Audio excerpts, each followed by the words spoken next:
Ya, begini, orang melihat khilafah ndak bentuk baku itu dilihat apanya gitu.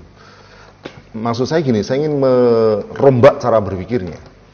Misalnya kalau Ustadz Karebet ini datang ke masjid, lalu kemudian di sana ada orang sholat, lalu lihat orang sholat, lihat warna bajunya.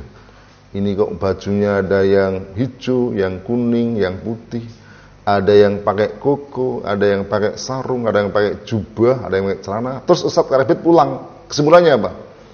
Ternyata nggak ada bentuk baku cara berpakaian dalam sholat. Betul nggak kesimpulan itu? Ya. Nah, padahal sebenarnya yang dilihat itu memang perkara yang diperbolehkan untuk berbeda. Mestinya dilihat ada aturan yang baku dalam soal sholat tadi. Apa itu? Yakni batas aurat. Nah, jadi ketika kemudian aurat itu dipahami bahwa katakanlah laki-laki itu baina surrati wa rubah, ya. Berarti itu baku. Ya, kalau perempuan itu apa? Seluruh tubuhnya kecuali badan dan kecuali wajah dan telapak tangan itu yang baku. Jadi kemudian dilihat ini rukunya ada yang warna-warni, yang putih ini ya itu yang menjadi tidak baku. Nah sekarang itu saya lihat mereka yang mengatakan tidak baku itu ibaratnya seperti itu. Oh yang di Sayyidina Abu Bakar diangkat oleh musyawarah. Umar ditunjuk oleh Abu Bakar radhiyallahu anhu. Demikian juga ini musyawarah komite dan seterusnya. Jadi lihat yang kelihatannya berbeda-beda. Lalu kemudian disimpulkan tidak ada bentuk yang baku. Ini kan salah ini. Mestinya tidak melihat begitu karena dalam soal katakanlah yang dia sebut tentang pengangkatan khalifah itu ada yang baku. Apa itu? Yakni bahwa dalam khalifah meski caranya tadi berbeda-beda itu ada thariqah yang tidak berbeda. Apa itu? Yakni seorang diangkat menjadi khalifah melalui baiat. Nah itu. Maka apakah itu Sayyidina Abu Bakar, Sayyidina Umar, Sayyidina Utsman, Sayyidina Ali radhiyallahu anhum meski awalnya berbeda-beda caranya tetapi mereka semua dibaiat oleh umat. Nah, yang inti baiatnya itu juga sama. Mungkin kalimatnya ada yang berbeda, tetapi ada yang baku apa? Yakni baiat ala kitabillah wa sunnah. Jadi untuk taat dalam menjalankan Al-Quran dan sunnah. Itu yang baku gitu.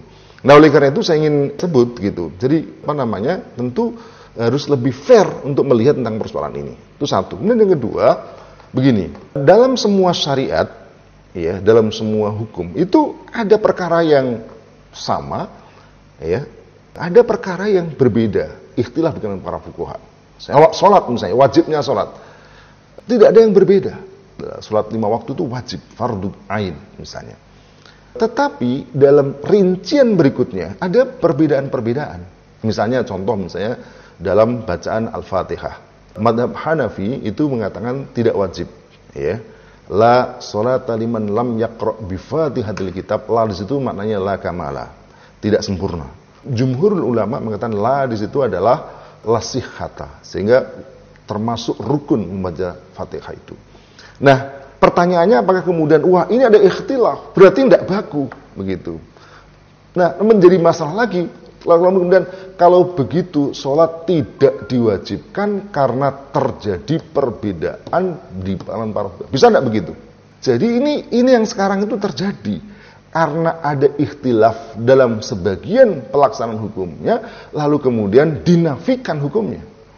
Nah kalau seperti itu tidak hanya tidak hanya khilafah, sholat juga ada ikhtilaf. Zakat ada ikhtilaf, puasa ada ikhtilaf, haji ada ikhtilaf. Berarti nggak ada semua hukum itu karena ada ikhtilaf dalamnya. Nah, ini yang terjadi pada khilafah itu begitu. Karena ada ikhtilaf di kalangan para fuqaha lalu kemudian dikatakan berarti khilafah tidak ada, tidak baku dan oleh karena itu tidak perlu diterapkan. Kan bahaya sekali. Itu persis seperti tadi orang menolak kalau kemudian maksudnya gini, kalau dia berani menolak ajaran khilafah karena ada ikhtilafat dalam sebagian perkara, mengapa sikap yang sama tidak juga diperlakukan dalam sholat, dalam puasa, dalam haji? Konsisten gitu maksud saya. Dan kalau itu konsisten dilakukan berarti apa? Maka tidak ada hukum Islam yang diterima. Karena apa? Karena hampir semua hukum Islam dalam pelaksanaan rinciannya ada ikhtilafan, ada perbedaan-perbedaan. Dan itu tidak menjadi alasan lalu kemudian menggugurkan sesuatu yang difardukan Allah Subhanahu wa taala itu menjadi tidak fardu hanya gara-gara adanya ikhtilaf di antara para fuqaha tentang perkara tersebut.